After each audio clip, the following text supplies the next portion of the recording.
Welcome back to Royals Weekly. I am your host, Marcus Mead, and joining me, as always, the DMV of people, my brother, Mike. What? I'm the Rolls Royce of people. Somebody just won us a prop parlay today. You're welcome. All right. My back is hurting from carrying my brother because he's heavy, as you can see. Yeah, no, I'm the Rolls Royce of people, ladies and gentlemen. The DMV. Get out of here. If I'm Yeah, any government institution, it's probably the health department. yeah. I would. Here's what's wild. You can tell that you're a great guy by the way you judge how whether or not people are good. If you're good at gambling, Mike thinks you're a good person, and so That's that's his right. whole metric for life. If you're, which he's not actually good at gambling, he managed to find a nut today. The blind squirrel found a nut today, but it's hit and miss like crazy with this guy. And so, I also hit a couple today too because I'm really, really good at this. But anyway, um, I just welcome back to Royals Weekly. We're so glad to have you. It's our December episode. It's been a month, Mike. It's been a month since we actually did this, which is weird because in my mind we're doing Royals Weekly 24/7, and so I don't really notice. It's been a month since we put on an episode, but it has been. Guess what's been happening? Virtually nothing, and so haven't missed a Yeah. whole lot in that month. If you've been waiting, we'll catch you up on what's happening with the rest of this episode, and then preview a little bit the winter meetings that are happening. They started today technically. And so, but we'll talk a little bit about the Rule 5 draft and stuff like that. Trades and free agency are still happening and should kick up now that the winter meetings are happening. But first, we want to remind you to follow us on all the social medias. Follow us on X/Twitter, whatever you want to call it. Follow us on Instagram. Follow us on Facebook. Subscribe on YouTube. Follow Mike on Threads. Mike's on Threads. And so, I want to get a hashtag Mike's on Threads because the stuff he's putting out there is It's gorgeous. it's getting Threads is getting busy. Okay. Getting up there. See, So Mike's building a following on Threads. He's the next James Jones. Who knows? Jim Jones, whatever it is. Anyway, Jim Jones, yeah. follow us on those because when we're not posting episodes, we are posting there, right? Like I've been posting a thread a day at least on Twitter, just sort of arguing with people about the necessity of taking Roll 5 picks. Just crazy stuff. And so, follow us on those social medias. You'll see all the content that we're putting out. It gets way deeper than just what we talk about on the show. I also want to remind you that Royals Weekly is brought. That's right. We got a new sponsor, Mike. We got a new sponsor. We got to talk about it. Royals Weekly is brought to you by Eric Oksher of West USA Realty. Phoenix has all of our favorite things: year-round golf, year-round baseball, and Eric Oksher of West USA Realty. Whether you want to buy your dream retirement home or just stay a while and catch spring training, Eric can help you find the perfect house for you. We've known him for 30 years and trust him far more than we even trust ourselves. yeah, I tried to sign my power of attorney over to him, but he wouldn't take it because it comes with a heaping load of debt. So So he's wise too. He does long-term rentals for the snowbird crowd and home sales and purchases for those who want to stay a while longer. Are you a baseball parent or player who needs a place to stay in the Phoenix area? Eric will find you the perfect spot fast. Do you want to spend time shanking golf balls into the great beyond? Eric knows the golf scene like Mike knows the inside of a Denny's bathroom. they're cleaner than you'd think. Denny's Yeah. bathrooms. Find Eric on Instagram if you can figure out how to spell his name. It's a great mystery. ERICKAUXIER. Or just shoot him a text at 480-383-9745. That's 480-383-9745. Even if you're just curious about what he can do for you, he's 100% no pressure, one of the best people we know, and frankly, handsome as the day is long. Great cuddler too, if that sways your opinion in any way. The Royals haven't been super active so far this offseason, but they have done a few things that reshape the roster a little bit and hopefully improve them for 2024. We'll just work through these things that they've done since our last episode, so hang with us here. Since the last time we recorded, the Royals protected Tyler Gentry and Will Klein just before Rule Draft deadline day. So if you don't know, that means they added those two players to the 40-man roster to protect them from being taken in the Rule 5 draft. To make room for them on the 40-man roster, the Royals designated Josh Staumont, Logan Porter, Diego Hernandez, and Nate Eaton for assignment.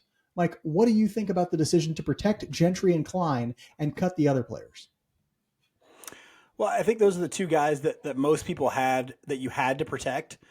Those are the two guys that are most likely to get taken. I think we had one other guy. I can't even remember who it was that they might have kept, or it was Christian Chamberlain. Maybe I think was the other one. Maybe we were thinking.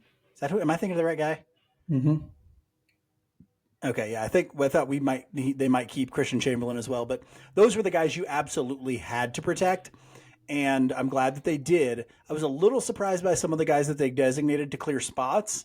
Josh Staumont, the injury, but I wasn't like crazy surprised. Those are all guys that you feel like are probably replacement level. Staumont has had years where he's a very productive major league reliever, but you wonder if the injury, the thoracic outlet that I think he had to have, you wonder how he comes back from that. That's kind of a tricky thing to come back from. And he didn't even look, even before this year, he didn't look like he was all the way right. So I'm not crying about any of those guys. Some of them are good stories, Logan Porter and Nate Eaton especially. But yeah, I think they had to do those things. Yeah, I think it was a good idea to protect so few players because I don't think a bunch of their minor league guys are getting taken on the Rule 5. I'd be surprised if they lost anyone, but if they lose anyone, it's going to be a guy like Christian Chamberlain, a sort of relief prospect who's a long shot to stick in MLB. Those are a dime a dozen. They don't need to worry about losing those guys in the Rule 5 draft. So don't protect them. Like just if teams want them, make them come get them. Protect the guys who actually might have value to you in the future or in the immediate future in Gentry and Klein. And they did that. And so I don't have any tons of concerns. Most of those guys, I think all of those guys, except for Staumont, have already re-signed with the Royals on minor league contracts or they're already back with the team, I think, all of them. And so, it's nothing super surprising here. They protected the two guys they really needed to. We've seen years where they went out and protected 6 or 7 guys from the Rule 5 draft. Their farm system just is not that deep right now. And so they don't have a ton of guys up at the top who really need to be protected in any sort of way. And that means that they shouldn't be doing that. So I'm glad they didn't. Now you might be saying to yourself, wait, they added 2 guys, but they cut 4 guys. The math inclined of you might pick up on that and say, wait, what about the other 2 spots? Well, one was taken by Nick Anderson, who the Royals got in a trade for cash back on November 17th. He's a 33-year-old right-handed pitcher from the Braves who's been a solid reliever when healthy. He had a 3.60 or 3.06 ERA in 35 and a third inning pitched last year. Mike, what are your thoughts on the Nick Anderson trade, Anderson for cash? I think it's great. I think it's the stuff that the Royals should be doing more of. Honestly, this is a guy who, when he's healthy, has proven he can be kind of a tent pole of a bullpen.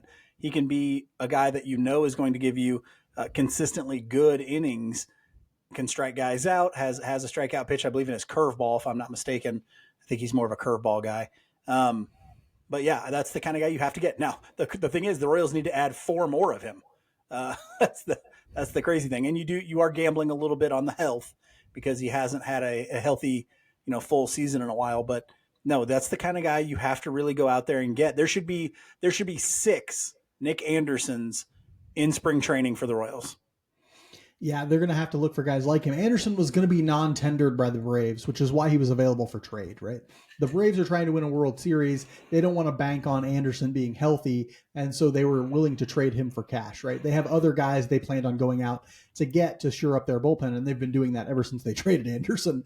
And so the Braves are loading up in the bullpen. They didn't have room for a guy like Anderson who, yes, his track record in terms of health is too spotty to rely on for them. For the Royals, it's perfect because they get an experienced guy.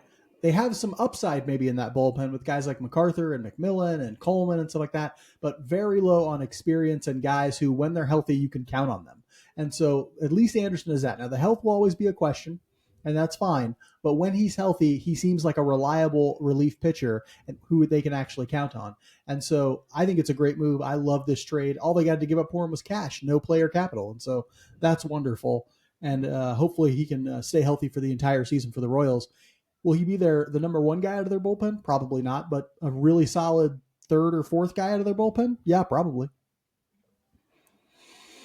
Let's see. The Royals paired that Braves trade with another trade that they did with the Braves, where they brought Kyle Wright over in exchange for Jackson Kowar. Kyle Wright is a 28-year-old right-handed starter who had a breakout year with the Braves back in 2022, but has had trouble staying healthy and won't be available until the 2024 season. Mike, how are you feeling about Kowar for Kyle Wright? This is such a beautiful trade and so forward thinking by the organization, something that they haven't done a whole lot of in the past. The Royals are probably not going to be very good in 2024. They're probably not going to. They weren't very good. They already weren't good in 2023, buddy. You blacked it out from the they're trauma. Not going to be good in 2023. But they already haven't been good for 2023. Yeah, I've tried. I've tried as much as possible. But no, you go and you give a guy in Jackson Kowar who has proven absolutely nothing at the major league level. If anything, he's proven that he's not very good at pitching. And you get a guy who has an entire proven season where he was an effective major league starter. Okay, he was a top prospect. He was a high draft pick. He has had arm talent for his entire life in professional baseball. Yes, he's coming off of injury. Yes, he won't be available this year. But you're going to get a year of him in 2025 if the Royals can sign a guy this year, okay, to a 2-year deal. They need to sign another starter this year to a 2-year deal. Then you're talking about having him and Wright along with Cole Reagans, okay? And you've got what looks like could be somewhat of a decent starting rotation, along with any other moves that you make. So I think the Kyle Wright deal was a home run, a smash success, especially when you're planning for years 25 and 26. Yeah, and to be clear, Wright does have 25 and 26 under team control. And so no matter what, they will have him for 2025 and 2026. So if they can get him back from injury, get him built back up, get him ready to be an effective starter for 2025 and 2026, that is just a gem of a trade for a guy like Jackson Kowar. Is there risk associated with it? Absolutely. Health is always a big risky thing for pitchers. But Jackson Kowar hadn't done anything for the Kansas City Royals and was going to be non-tendered. This was another non-tender trade for both teams. Both teams were going to non-tender these guys, and they said, let's take a shot on what the other guy has. And so the Braves are going to try and turn Jackson Kowar into a serviceable reliever, and the Royals are going to try and get Kyle Wright back healthy and put him in a rotation with, Cole Reagans and whoever else they end up signing this year. This is a home run trade, and it's just JJ showing that he has a knack for smart trades. He made 2 this offseason. That Anderson trade was technically a trade, even though it was cash. And then this Wright trade, that's 2 really smart trades. My issue isn't that he's making bad trades. It might be, if I have any issue with him, it's that he's not doing enough in terms of like signings and free agency and stuff like that. But I'll come back to that in a little bit. But the trades so far have been very smart, very wise. He traded for Cole Reagans and Nelson Velasquez. Mm-hmm. I mean, this guy looks like he can get the good end of a deal. Problem is, he's not doing enough transactions to really capitalize on those things. But so far from what I've seen from JJ in the trade department, it's been fantastic. Yeah. Now, if you thought, hey, the Royals might go into the Rule 5 draft without a full 40-man roster, don't you worry. They went ahead and filled that 40-man roster by signing non-tendered utility man Garrett Hampson to a 1-year, $2 million deal. This is their only major league free agent signing so far. Hampson is a former top 100 prospect who had a breakout year last year with the Marlins. He's sort of a light-hitting, on-base guy with great speed who can play a lot of positions well. Mike, do you have thoughts on the signing of Garrett Hampson? Well, I don't dislike the player. He's a fine player, I guess, but I don't understand it. I understand it if you're thinking you're going to move on from a Kyle Isbell or a Drew Waters, and you like this guy to play center field for you. If you like this guy to play center field for you and you think he can maintain that walk rate for an entire season, then okay, I kind of understand it, and you think he plays a pretty good center field. But other than that, if you're thinking of him as like a bench player, a utility guy, which is what I think a lot of people think he is, you have that in Samad Taylor. You have that in, blanking on his name, third base. Nick Lofton. Thank you, Nick Lofton. And so, yeah, I don't understand. He's a right-handed bat like Nick Lofton. I don't understand that if the utility role is going to be what you like him for, unless one of those guys gets moved, or you just don't believe that Nick Lofton has what it takes to be a everyday major league player. Even then, I don't see Hampson as an everyday major league player either. So I don't know. It's a little baffling. I don't dislike the player though. There's certainly value in a $2 million deal for a guy with the tools that Hampson has. Yeah, the Hampson signing in a vacuum is actually a good move for a team like the Royals. They're going to have great use for his position versatility. They're going to put him in a lot of different places. But you're right. You would suppose after making a move like this, they might be looking to move somebody like Nick Lofton, like Samad Taylor, like Drew Waters or something like that, because Hampson just doesn't fit in a lineup with a lot of those guys. And so, maybe they're like, oh, Nick Lofton's going to spend another year down in AAA or something like that. I have no idea.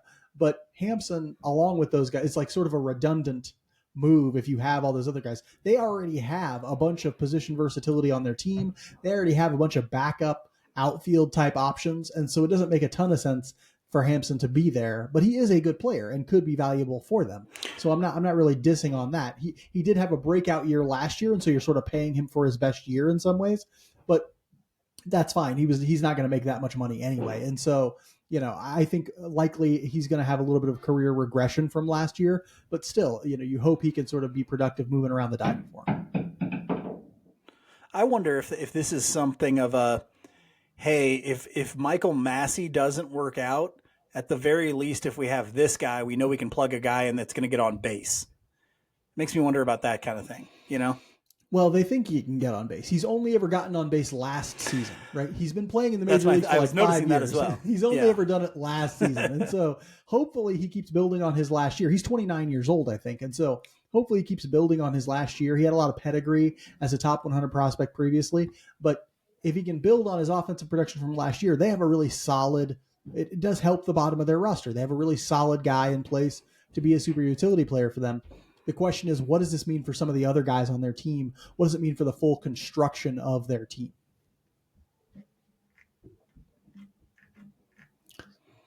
Royals Weekly is brought to you by All In Physical Therapy. For one-on-one personalized physical therapy, we choose All In Physical Therapy. They took excellent care of our mother after surgery left her with pain and limited mobility in her arm. She loves to work out, be active. She got sick last week, so she scaled back to 1,200-pound deadlifts. Take it light. Just a light week for her. The excellent specialized care she got at All In Physical Therapy had her back to being active in no time. For upper body, she just tore apart some phone books with her bare hands. The easy stuff. The easy stuff. Where'd she find the phone books is the question. All In Physical Therapy knows how to help athletes recover. It's owned and operated by Lee Summit's own Tommy Freebird, a former Arena League football player, Northwest Missouri State Bearcat, and a hell of a guy. They have offices in both Blue Springs and Lee Summit, so get over there to work with Tommy. Tell your doctor you want to do your physical therapy with the best of the best at All In Physical Therapy. To learn more, give them a call at 816-427-5300. That's 816-427-5300. Or visit their website at allin-pt.com. That's allin-pt.com.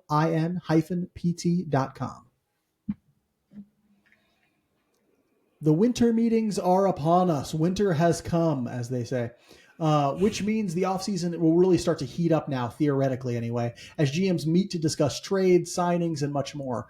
The MLB Draft Lottery will happen on December 5th, which is Monday, I think. No, it's Tuesday, with the Royals having an 18.3% chance of getting the top overall pick. The Rule 5 draft will happen on December 6th, which is Wednesday, though currently the Royals do not have an open 40-man slot, so if nothing changes, they couldn't make a selection at this point.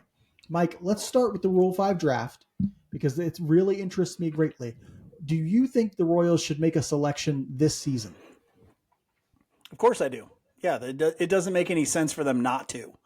Anytime you get an opportunity to improve your roster, if you're a team like the Royals, you have to take advantage of that. And the Rule 5 draft is a chance for you to look at all these different minor league players and find some tools to put on your team that lacks, let's be honest, it lacks a lot of tools. It lacks a lot of everything. A lot of the guys at the bottom of their 40-man, and I think you made this point on Twitter the other day, they're like replacement level or lower. If you have no problem finding minor league free agents that could easily replace the value of these guys. So why not go out and find a trait or two in a Rule 5 player and see if you can give them another one. And really, here I'm talking most specifically about pitching. But if you can find a guy that has an elite fastball and you can give him one other thing, you've created a productive major league player for nothing. Okay, for nothing. Cost you nothing. And so, I don't see that there's any downside to it. I would be looking very aggressively in the Rule 5. I think the Royals pick second in the Rule 5 draft, if I'm not mistaken. Give them pretty much the run of any player that they want. They just have to be willing to do it and to be creative and say, we can find a spot on our 40-man, on our roster, and keep this guy on it for the whole year. Basically on our big league roster, and keep him on it for the whole year. And I don't see why they can't do that. Yeah, the truth is, and to be 100% clear, there is a tiny cost to taking a Rule 5 pick. You have to pay $100,000 to the team that you're taking him from. Okay. Now, if you end up sending him back, you get half That's that not money a cost. back. And so that's not really a cost to them. But just to be 100% factual, which we always are on this program, as you know, right? 100% facts all the time. No, not really. We make mistakes all the time. But anyway, it is malpractice to not take a Rule 5 pick. Okay. It is just, there are 2-foot putts in the GM game, right? And when you have a 106 loss team, taking a Rule 5 pick is a 2-foot putt. Okay. When you have a roster that lost 106 games last year, taking a Rule 5 pick is a 2-foot putt, right? Last year, the Los Angeles Dodgers took a Rule 5 pick. Okay. They did it and the Royals did not. Okay. What does that say to you? Okay. They found room on their roster, the Los Angeles Dodgers, for a Rule 5 pick. The Royals were like, no, thank you. Don't get it. I don't understand. And what's funny is some of these Rule 5 picks ended up doing great things last year. The A's took a guy worth 2 F4 last year. The Tampa Bay Rays took a guy who had a 3.5 ERA as a reliever last year. These guys can be productive in the major leagues. They just have to be willing to get them. And the Royals, let's face it, have guys who they can easily cut from their 40-man. Jonathan Heasley had an ERA over 7 last year. Okay. His expected ERA was over 8. He is an easy cut from the 40-man. Joshua Taylor is an easy cut from the 40-man. Max Castillo is an easy cut from the 40-man. Colin Snyder is an easy cut from the 40-man. And honestly, Nick Prado might be an easy cut from the 40-man as well. You could, of course, also find trade partners for all these guys if anybody's willing to take them for anything, but they probably aren't. And so, whatever you got to do to get them off. There are other guys they could trade before the Rule 5. Salvi, Olivares, Drew Waters, guys like this who some have anticipated trades for. They could do that before the Rule 5 to free up 40-man spots. But there is absolutely no reason whatsoever they should not take at least one player in the Rule 5 draft. I would take 2 if I were them. Here's a fun fact for you. Back in 2021, Baltimore took 2 selections in the Rule 5 draft. The second guy they got, Tyler Wells, has pitched over 100 innings last year for the Orioles with an ERA under 4. Okay, he's had 2 seasons as an above-average major league regular starter the last 3 years, and they took him in the second round of the Rule 5 back in 2021. It can be done. They need to be doing it. I cannot believe I'm having this conversation because it seems insane if they end up going into the Rule 5 with a full 40-man roster. With that in mind, Mike, give me your top position player and top pitcher you would like to see the Royals draft in the Rule 5 draft on Wednesday. This was actually really fun. I got to look at the kind of a selection of different guys, and I'm not usually a guy that looks real hard at the Rule 5 draft, but this was kind of cool. The first one I'm going to go with is Tanner Burns. Now, there's a lot of good reasons to like Tanner Burns. One, he's not quite 20. He'll be 25 years old this season. This is his whole 25-year-old season. He's a versatile right-handed pitcher, but here's one thing that I really like. He's from the Guardians organization, and he's a very typical Guardians kind of pitcher. It also means that there may be some connection between is it Sweeney and Tanner Burns. So there may be at least some knowledge of what Tanner Burns has to offer. 3.31 ERA and a 25% K rate throughout his entire minor league career. That's very good. He is, and this is how he's kind of a traditional Guardian style pitcher. He doesn't throw the ball super hard. It's like a low to mid 90s fastball, but it has great induced vertical break numbers. And he gets a lot of swing and miss on a fastball that doesn't go very hard, and he throws it quite a bit, over 50% on his fastball. He's got a good slider, and he has 2 other secondary pitches, a curveball and a changeup that he uses as well when he's starting, but he is also thrown out of the bullpen. So he's a versatile guy who's done both, and he's had good numbers out of the pen as well. I think his ERA out of the pen, and he's only done that a little bit last year, but I think he was like a 1.7 ERA out of the pen last year. I mean, this guy, not only is he perfect because he looks like he might be able to be a productive major leaguer down the road, he's perfect because he is the profile of a guy that can stick on your roster and help you throughout a year and not kill you. You know what I'm saying? He's not the kind of guy, he's going to be able to play like a swing role. He's going to be able to help in the bullpen and possibly make a start or 2 if you needed him to. And so Tanner Burns is the guy that I would go with that first round pick if I was the Royals. Position player wise, there's a guy out of the Orioles organization named Hudson Haskin. Same age as Burns. He's going to be 25 years old here in like a month. He's played 23 games at the AAA level already. Most of his stats are from AA. The last full season that he played, because he struggled with health, okay, but the last full season he played was 2022. He had a 264 batting average, a 367 on base, and a 455 slugging. So he's kind of that toolsy outfielder with speed. He can play all three outfield positions. He is played mostly in center, so he can play center field, and he walks at about 9% on average for most of his minor league careers. So I think that's another guy that you take a look at. As long as you like the exit velocity on his batted ball data, I think he's a home run in this draft as well. Now, I don't know if he's the kind of guy I would take for the Royals, because I would be looking still more at pitching. But you said one pitcher and one position guy, so this is the position guy I went with. Yeah, I did, and it would be my preference if they take two pitchers in this Rule 5 draft. And I think Tanner Burns is a guy I would leap all over too at number 2. He's the one who I would say might go 1-1. If I had to put money on people going 1-1 in this Rule 5 draft, Burns might be my odds-on favorite to go 1-1 in the Rule 5 draft, because he's had success as a starter. He's had a lot of success. I mean, he hasn't relieved that much, but when he has been a relief pitcher, he has done very, very well. And so I think teams are going to look at him and say, oh, he'll translate really well to the major leagues. But we'll see on that one. Another guy who I think has a good chance to stick in Major League Baseball that first year as a Rule 5 pick, because remember, they have to stay in baseball at the major league level for an entire year, or they go back to their previous team, is a guy named Austin Pope. He's a guy I would love for the Royals to take. He's just a relief pitcher. He's not like Burns. He doesn't start right now. But he is a 25-year-old right-handed pitcher out of the Diamondbacks organization. Has a 3.65 ERA across AA and AAA last year. Good strikeout and walk numbers, more than 11 Ks per 9, 3.11 walks per 9 last year. A guy these are the type of guys who typically stick. If they can strike guys out and not walk too many, they usually do pretty good at the major league level, even if they're making a jump up in competition. Right now, he's projected to have a 4.5 ERA in Major League Baseball next year. Not terrible, but he would have been like the 8th or 9th best relief pitcher for the Royals last year. Honestly, I looked at the numbers earlier today.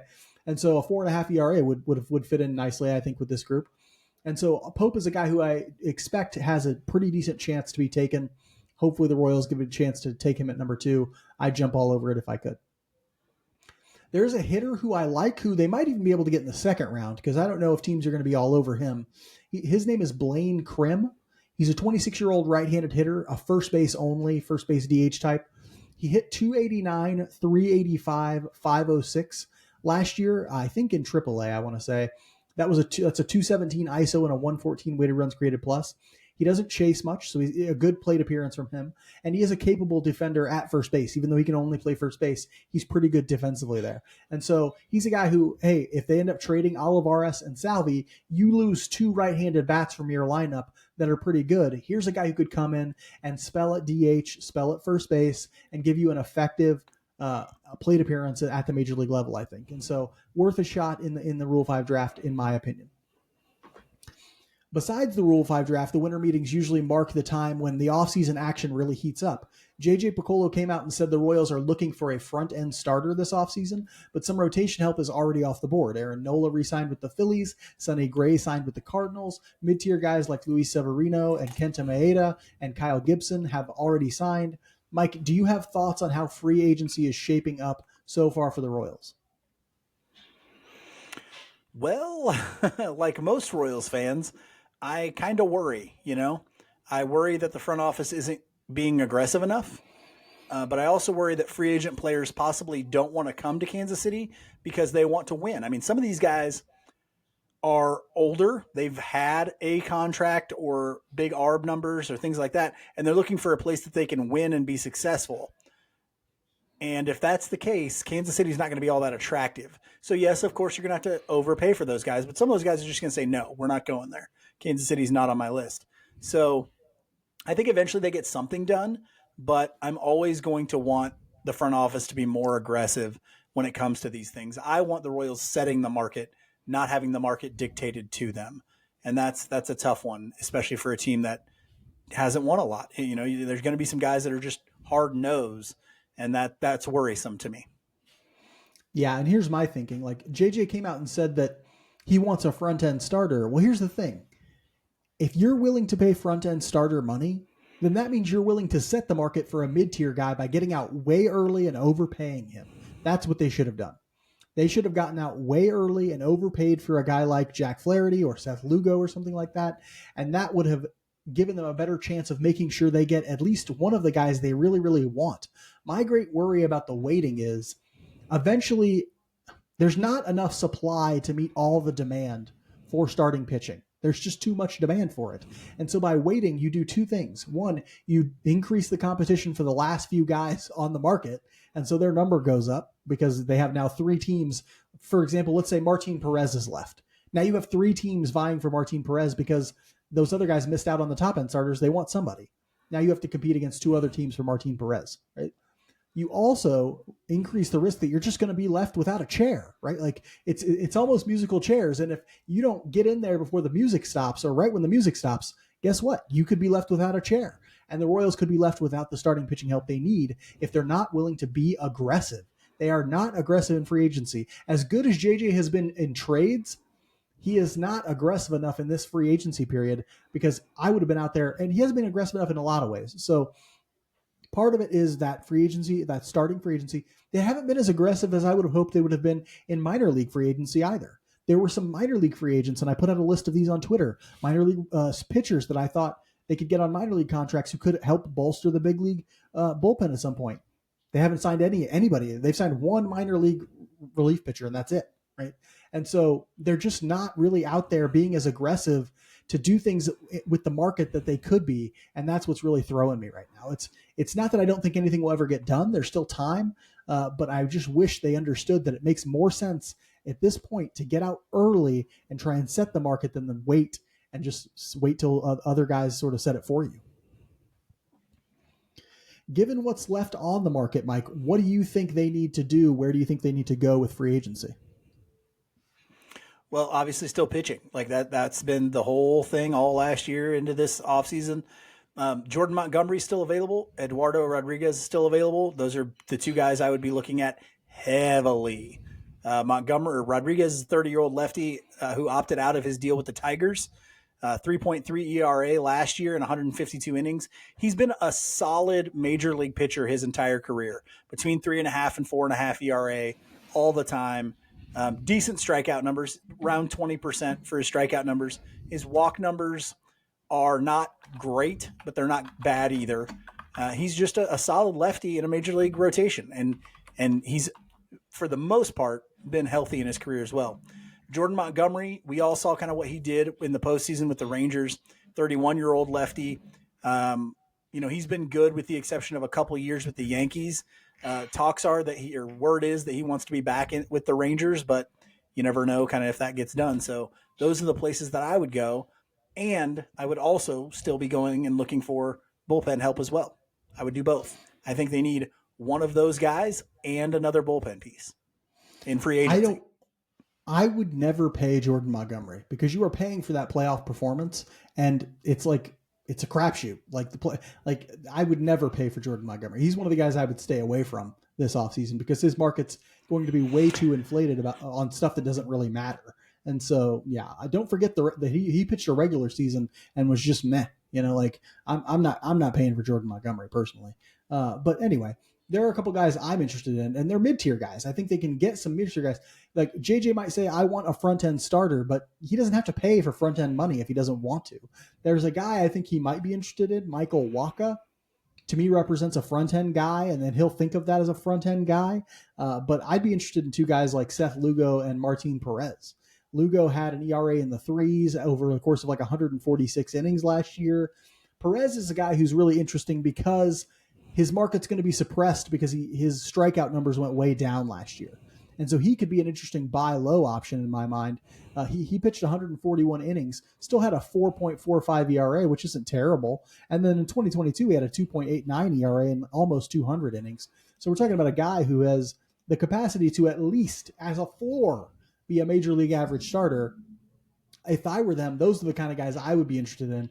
Guys who look like, okay, no matter what, we have a safe floor with them, and we can ensure that the 3 through 5 positions in our rotation aren't destroyed, aren't just like total write-offs for us, and we can say like, okay, at least we have a couple of guys who are going to be major league average for us. I think that would go a long way to helping their pitching staff, honestly. And let's not forget, if he wants a splash, Blake Snell is still out there. I don't think he's coming here, but he's out there. The guy from Japan is still out there. Yeah. Don't think that's happening either. Yeah. Shoto Imanaga. Yeah.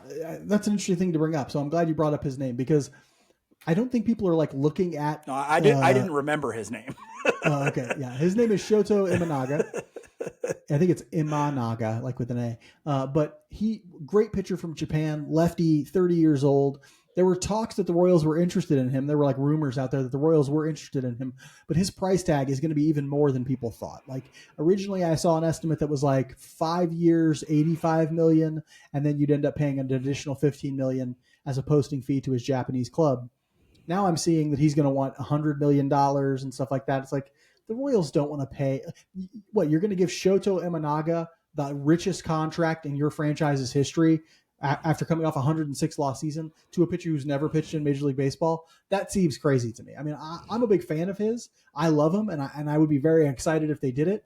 But that's a big risky swing when you lost 106 games last year. Like, to me, it's like you might be sinking a bunch of money into a guy who gets you to 75 wins instead of like, or up to 65 wins. Ooh, like it makes very little sense to make a splash move like that to me, unless you're just doing it for PR purposes, which also makes no sense to me. And so I'd go ahead and go out there and draft a couple of major league average guys or a couple of slightly above average guys before I'd go out and try and make a big splash like Michael Wacha, who's going to command $20 million a year. Go out and get a guy who's going to command 12 to 15 million a year, get a couple of them, and then you got a good solid base for your rotation.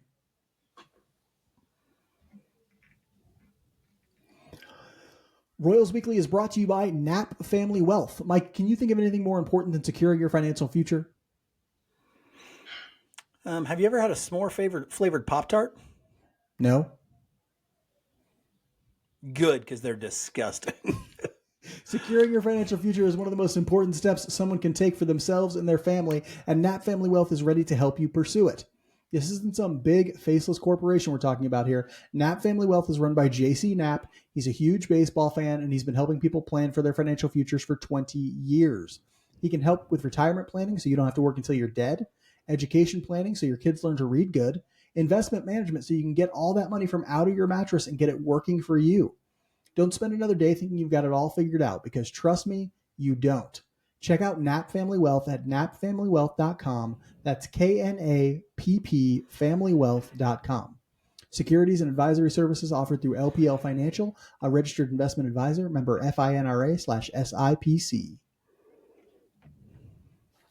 We'll end this week's episode like we end every episode with our Just a Bit Outside segment, where we talk about something that's interesting to us outside the world of baseball. Mike, it's been a month since we did this. What has been happening to you outside the world of baseball? Let's make it interesting. Well, there's been so much happening to me outside the world of baseball. Switched to AT&T fiber internet. Yeah. That's nice. What's up? So many other things that I promise are real. Okay. I'm not just pretending that things happen to me. But I decided to talk about something that's a little, it's something I'm working through. So I've been a Twitter person for a very, very long time, and some might say obsessed. I flip through the Bird app like crazy. It's when I have nothing to do, that's what I'm doing. Just flipping through the Bird app. I follow a ton of news organizations on there because I like to keep up with what's going on. I follow history stuff, baseball, tons of baseball stuff, football content, all that sort of stuff. But it has become not something I enjoy doing anymore. The advertising on there is real weird, lots of Nazis and weird shit. And so I'm like, for the last few months, I've been really getting tired of it. And so when you originally started the Threads account for Royals Weekly and kind of said, hey, will you run the Threads account? I was like, sure. And I went on there and I was doing a bunch of stuff during the baseball season. And it was like, and I think I said it on here, it was like an empty cavern. Like I was just talking to the abyss, man. And I was like, that's not great, because then when I'm following content, there's just not a lot being put on there. Well, over the last month, that has changed. There has been a lot more people and organizations, especially news organizations, who are posting a lot on Threads. And so over the last like 2 weeks, I've started to migrate more to Threads, and I'm really enjoying it. It's odd. Like it's like the original days of Twitter when I first got on there. And so I've been using Threads a lot more, and I've just really been liking it. You know, it's where I'm probably going. So if you follow me on Twitter and you like my individual account, a lot of you guys follow my individual account on Twitter. You may notice that I'm not posting there as much, but go over to Threads and follow the Royals Weekly account. That's been the place I've been for the last, especially the last couple of weeks, just been on there. I haven't posted a lot on there yet, a little bit. It's a little different when I'm doing it for Royals Weekly versus when I have my own account. My own account, I can talk about whatever degen shit I want to, because it's just my account. Mark's not associated with it in any way. I have to be a little more careful when it's the Royals Weekly account because Mark is associated with it, and I don't want to besmirch his good name, the good doctor. And so, how dare you besmirch the name of Mead? Yeah, well, I've been doing nobody's that ever done that before. But it's been a breath of fresh air to be on Threads and just get away from some of the negative, toxic shit on Twitter. Yeah, I mean that makes perfect sense to me. I'm not sure that Twitter will survive, I guess, the leadership it currently has, or at least survive and thrive the way it did previously. It wouldn't surprise me if Threads in some way overtakes it as a platform, just because nobody wants to associate themselves with the type of people that the CEO of Twitter currently wants to associate himself with. So, that's how it is. I'm going to talk about something I'm calling the importance of intellectual humility. Okay. So the internet creates this weird phenomenon where you get to interact with people and you don't know that much about them and all this sort of stuff. But it means that somebody who knows virtually nothing about a subject can interact with somebody who knows a whole lot about a subject, right? And what I see sometimes are things that I find quite hilarious when somebody acknowledges, like, or tries to challenge someone about like a topic. Like there's a famous one out there about like it's like astrophysics or something, and this person is like responds to this woman about astrophysics, and he's like, "That's not how this works." Blah blah blah blah blah. And this like talking about a book that this person wrote, and then the person's like, "I wrote that book. Like that was for me." And so you see this weird thing where like people who know virtually nothing and are just like hobbyists or know actually nothing about a subject are sort of talking to the heavy hitting intellectuals of that subject, people who devote their entire adult lives to studying a thing, and then they're like, "Oh no, I can tell you about that thing." It's like I tried to come up with an analogy for it, and originally I was like, well, what would I tell like a NASCAR mechanic how to change someone's oil or something like that? Like it's crazy, right? Like, or if I went up to like a NASCAR driver and I was like, "You're not doing it right. You see, you need to turn this way." Like that would be insane. And I say this mostly thinking about myself, right?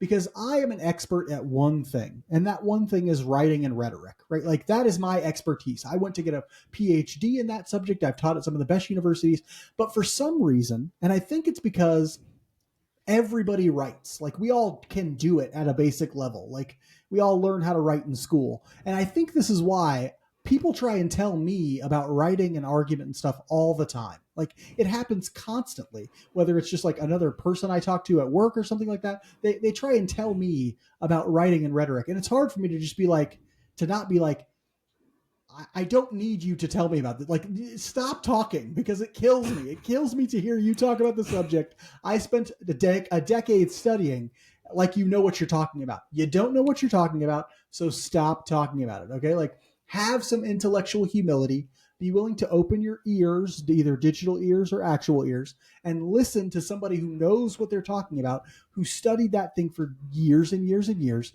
or whatever. And this is a particular problem I have to mention. It's a particular problem for people who are women and experts in certain fields. They have this happen to them all the time.